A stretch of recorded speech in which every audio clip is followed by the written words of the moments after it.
আমরা এখন রয়েছি বাগেরহাটের ঐতিহাসিক খান জাহান আলী রাদিয়াল্লাহুর মাজার শরীফ। 15শত শতাব্দীর মধ্যভাগে খান জাহান আলী রাদিয়াল্লাহু এই অঞ্চলে ইসলাম প্রচার এবং জনবসতি স্থাপন করেন। তিনি 1459 সালে 25 অক্টোবর 27 জিলহজ 863 হিজরিতে ইন্তেকাল করেন। মাজারটি একটি বর্গাকৃতির ইমারত যা পাথরের বেদির উপর নির্মিত।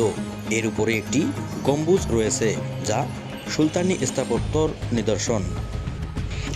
প্রতি বছর চৈত্র মাসের পূর্ণিমায় এখানে ওরস মোবারক অনুষ্ঠিত হয়ে থাকে। এটি ইউনেস্কো ওয়ার্ল্ড হেরিটেজ সাইট মসজিদ শহর বাগেরহাট বা 60 গম্বুজ মসজিদের খুব কাছে অবস্থিত একটি পবিত্র তীর্থস্থান।